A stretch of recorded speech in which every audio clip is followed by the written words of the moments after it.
because you play tackle a lot. Definitely. So I feel pretty natural so far. I'm still settling in. Actually, my grades are improving. So we have like technique and production grades. Technique is getting better. Still a little sloppy at times. Having a hard time staying on my feet in certain times. Whether I'm stepping on the center, stepping on the tackle. But I definitely feel like I'm settling in more. And honestly, I feel a little bit more comfortable at tackle. I felt like I could perform at tackle, and I did decent at tackle last year in my freshman year. But I never felt like a dominant tackle. I never felt comfortable in my technique. I was still trying to figure it out like as the days were going by, even in fall camp, going into my third year. But I feel a lot better at guard now. What is it about guard that feels more natural than tackle? So definitely from a run blocking standpoint, I like having my hand in the ground. Run blocking out of a 2-point stance is very difficult. Being on the island, I'm an athletic guy, but still had a hard time being out there in space. Sometimes I get beat around the edge, give up a short edge, open my hip. At guard, you got to stay more lateral, and I can work back and forth, whether I'm working with the center or working with the tackle, especially in pass pro. It's not as difficult at guard, which I can help out. Like I said, if we're going like a 3-down front, Okie front, I can help both, and I'm not really necessarily one-on-one. But I like being one-on-one too, because you're kind of in like the phone booth. If you mess up, it's a lot worse because they're a lot closer to the quarterback and right there. But I mean, I like being able to get my hands on fast, so just a mixture of things. Is it, you said you're stepping on the center or stepping on the tackle? Yes, sir. Just understanding your space in terms Definitely. of confined spaces, that's still the most difficult part. 100%, making sure my steps. So if I need to be stepping vertical, I was stepping lateral, and I was stepping on him, messing him up, or I was falling down, looking goofy. So definitely working on that every day to fix that. Walker, how much pride do you take in how well the offense had played to the first third of the season? You're number 13 in scoring offense in Yes, the sir. country. And on Saturday, I mean, DJ had all day to throw. A really great copy you guys provided for him. I take a lot of pride in that, and so do the other guys. As everybody knows, last year our performance was very subpar, and it was very difficult coming in and watching the film. When the guys that we have, the 5 that start, and even the guys that don't start, we take so much pride in it, put so much work into it throughout the year. All summer, compete, push each other, and so it's hard, like especially last year when you're not performing to where you thought you'd be performing, whether that was like we didn't put in enough work, didn't prepare enough. You go out and you put bad stuff on film, and it's very hurtful to your pride, and you think you're gonna go out there and perform better, and you don't. And it's very nice seeing that piece together, being able to give DJ the time that he needs, open up holes for Shipley and our other running backs, everything like that. Watching that fall into place, it's huge and it's very comfortable. But at the same time, you can't get comfortable because there's a lot more games to play. We've only played 4 games. We're only promised 12 and hopefully more after that. So just got to keep building on that. You've had a chance to kind of see Blake, I guess, grow over the past 4 years. Definitely. Who would you say he's kind of just improved the most since his first game against Georgia Tech? I think he's improved a lot in his confidence. So fall camp, he wasn't really having issues with anybody. Like he blocking everybody. I think once we took it into the game perspective, I think he had a little hard time opening up, but he's been building on that, getting a lot better in practice. His footwork's getting better. His hands are getting better. I think he's getting better all around. I think people forget that he's a true freshman, that he's 18 years old, just got out of high school. And to go out and play against guys that, we just played a Wake Forest team. The D-line was all redshirt juniors, seniors, guys that have been around 5-6 years. So being able to go out there and competing against guys like that, like as a true freshman, that's ridiculous. So he's definitely improving a ton. So when you guys evaluated the tape from Georgia Tech, was it kind of like, okay, he's a true freshman, he's kind of getting his legs just being out there for the first time? A little bit of that, and some of it doesn't always make sense because we have assignments, and sometimes like it looks like he messed up, but it really wasn't his fault. Like there's a few plays where we got the wrong call, so we went the wrong direction, and like the DJ and the running back went the other direction. So it looked like bad on him, and everyone's like, "Oh, get the freshman out." Whatever. It really wasn't his fault. So there's some stuff like that there too, where he made some mistakes, but so have we all. We've all made mistakes throughout the season. It doesn't matter how old you are, how many years you played. So, but he's definitely getting better. That was obviously a gut-wrenching loss up there in Raleigh last year, double overtime. 100%, yep. Cost you not only the playoff, but another ACC title. Mm-hmm. How much has that kind of stuck in your craw over this past year, and just looking forward to getting a chance at revenge for that? Definitely looking forward to it. And 100% we want the revenge. We want to win the division. We want to win the conference, and take the title, take the belt. That's something we didn't do last year. We didn't finish last year. And I think that was the one thing I was talking about, our preparation. I don't think we were ready for it last year. I think we were a very young offense, didn't understand what it took, didn't understand the meaning of winning. Like, we didn't appreciate it. And I think when we got put in that point, last year when we played them, went to the double overtime, I think they wanted it more. I think they knew, what it took. They knew they had put more work in than us, prepared better. They knew their assignments better, and they just beat us. They were the better team last year. So definitely looking forward to that. And we're playing another great team this year. They've returned everybody on defense. Most of the guys, I think 9 out of the 11 starters from last year, but they got a guy back that was hurt last season. That's one of their best players. But, definitely, I don't even know if I'm looking for the revenge, but looking to get better and focus on ourselves and be the Clemson, be the team that we are. Because I mean, we've developed a ton on offense, and I think all around we're a better team, but they're a really good team too. So looking to capitalize on that and just go out and compete and be the team that we are. When you guys were looking back on the tape, was the Stool touchdown, when you're talking about successes from the day, was that Stool touchdown, was that one of those ones where you guys were looking at the offensive line and thinking like, man, we really did the job well today? So I believe I know what you're talking about. With the Stool, are you talking about, I think it was first quarter, went down there, good protection, kind of like scrambling back in the end zone. He had the ball for like 8 seconds. Yeah, definitely. So, I mean, that's really good. And like I said, the more time that he needs, he should have it. On that protection, I think it was supposed to be 4 or 5 seconds and out, which is still a good amount of time. But being able to protect for 7 seconds, I mean, that's huge, and cover those guys up, because that was a really good defense. I don't care what people say. You know, everyone's like, we shouldn't be that close with Wake Forest. And again, that was a really good team. That was a veteran team. Their D-line was really good, trained, work hard, and really good competitors. I mean, they were relentless effort on most plays. And so, I mean, being able to give him 7 seconds in the pocket, that's really impressive. And we take a lot of pride in that, and we're looking forward to doing that again. Yes, sir. Can you, as an offensive lineman, obviously the quarterback knows it's taking a lot of time. Can you, as an offensive lineman, blocking for 7 seconds, like, do you think this play's going on for a long time? I mean, there's some plays where, like, I think the ball is gone, I'll turn around, and he's still back there. But then, I mean, we just keep working and keep doing our thing. And on most of that, but most of the time you can feel it, like, even though we don't know what's going on, because that's what, whenever I'm blocking something, I mean, my face is normally buried. I don't see what's going on. I'm focused on him, like, seeing if he's about to make a double move or something like that. Have no idea what's going on. Where the ball, the only way I know if we score is if everyone starts yelling, like, running down the field. So normally I just wait on that. But, I mean, like I said, we'll just go until, like, as long as it takes. But, I mean, that's pretty much it on that. How's communication just been, as opposed to kind of this point last year? Do you guys see like a noticeable improvement there across the offensive line, just the communication wise? Yeah, so there's definitely been improved communication. We've had some faults definitely throughout the season so far that we need to get better on. We're definitely not where we need to be at from a communication standpoint.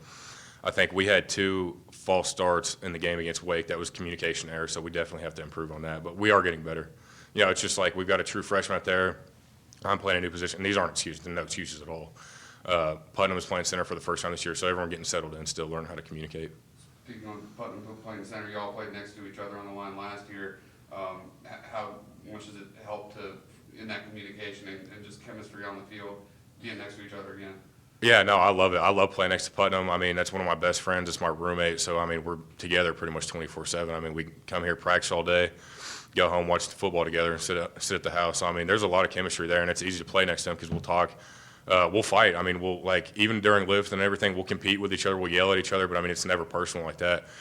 And he's a natural-born competitor, and he'll really get after it. So having somebody next to you like that, it makes it a whole lot easier.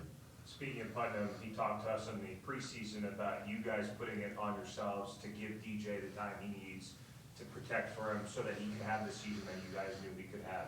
As you mentioned, it's just 4 games in, there's a long way to go, but how much reward have you guys taken out of seeing the protection hold up for DJ and the narrative start to shift around him too? A ton of reward so far, and I haven't really – personally, I try not to look at social media, especially in the season, just from the good or the negative that can come from it.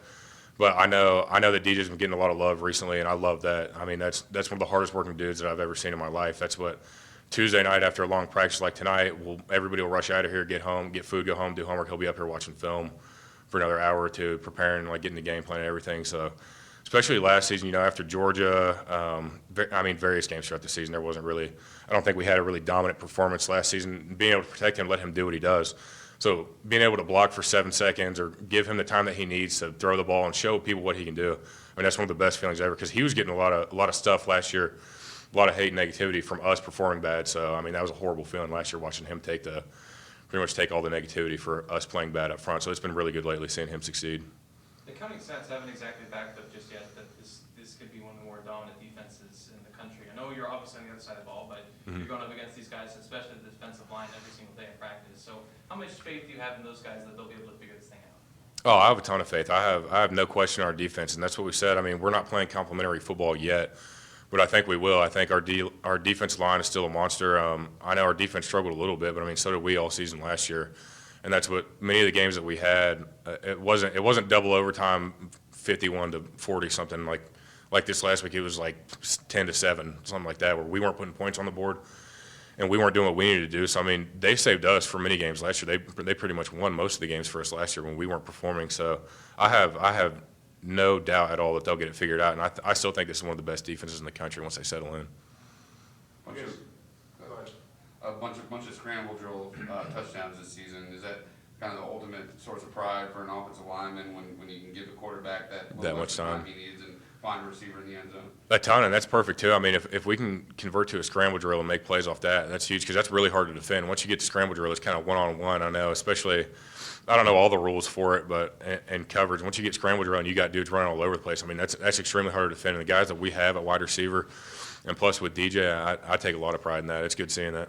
You guys cleared the deck for Shipley on the first play of the game. He takes it 53 yards. Just what's it like blocking for a running back that's that explosive like that? It's awesome, and it's fun to see too. It's very rewarding, being able to put a hat on a hat and make the blocks and watch him run it for 50 yards on a play that, sometimes we'll get 3 yards, 4 yards, and then, first play of the game, watching him run 50 yards down the field, it gets the confidence going. It kind of gets the, just sets the tone for the rest of the game, and it brought out a lot of confidence, which is something that we need to capitalize on because I kind of think that it was really good seeing that, but I think once he busted for 50 yards, we're like, oh, okay, this is going to be cake. He's going to do this all day. And then we kind of let them back in the game. But no, that first play, watching him run for 50 yards, it's huge. And Shipley will get into it too. If I miss a block or if I don't get on a linebacker for long enough, he'll yell at me and stuff like that. But that's good. You need that. You need that energy and that leadership. But no, I love blocking for Shipley. As an offensive lineman, you read the weather forecast, you looking forward to a muddy mess maybe? Yeah, definitely. I think either way, I'm looking forward to it no matter what. It doesn't change my excitement levels, but I think it'd be fun to play in the rain. I don't remember ever playing in a rain game here at Clemson. I think my freshman year in Miami, I think it rained a little bit, but I only got in the fourth quarter. But I know I think it's Hurricane Ian that's coming through this weekend. But if it's a monsoon, I'm looking forward to it. I think that'd be fun. And do you change your way you prepare for this? And obviously, you should maybe change shoes and things. How does that work? No, so honestly, I haven't thought too much into it. If it's going to be pouring rain, obviously I know it's probably going to be more of a run-heavy game, which I love that. So I'm not worried about that at all. But as far as changing gear or anything, no, I prepare the exact same way. Any questions on Zoom for Walker? Anything else here? Hey, you were talking about fighting with Will. Oh, yeah. Going back and forth, what would be a situation where you guys get in? Yeah, so me and Will are extremely competitive with each other just because we're roommates. We've been best friends since I've been here, so for about 3 years. And compete over anything and everything. If we're doing sprints or something like that, if he beats me, he'll say something, and then we'll exchange words that I'm not going to go into detail about. And then next rep, I'll beat him, and I'll exchange words back and forth. So it's either that, whether we're lifting or something, and I'm not going hard enough, he'll say something. We had a drill called Jingle Jangle. I know it sounds funny, but you have like 2 cones that are about 10 yards apart, and you run. You have to do like a crossover step, touch, and touch. See how many you can get in like 15 seconds. And he was beating me one day and started saying something, so I went hard on the next one to beat him, and we got into it. But it's all competitive fun. It's never at the end of the day, we're still best friends, but I think that's good to have that energy, be able to go out there and almost get in a fist fight about not competing hard enough with one of your best friends and then be able to shake it off afterwards. Anything else? Well, just one more thing on that. Dabo was saying that Will Putnam, I guess, back in Florida, had these buckets with concrete that he would try. Oh, yeah, I believe it, absolutely. What's the craziest workout or most intense thing you've seen Will do? So living with him, so we've got a house, got a garage. We kind of have like a little gym in our garage that we work out in and have miscellaneous stuff. We've got like punching bags, stuff like that. But I know when I moved in, there was this big taped up, like duct tape around this bag sitting in the garage, and it was heavy. And I was like, because we were cleaning out the garage, trying to reorganize everything. I was like, do you need this? And I'm gonna toss it. And he's got this big sandbag that's about 100 pounds. He'll just pick it up and carry it around. He'll just go walk around the neighborhood. So, I absolutely believe that he had concrete buckets that he was walking around with. But that's probably the craziest thing that I've seen him do. All right. Thank you, Walker. Thanks, Walker. Good. Thank you all.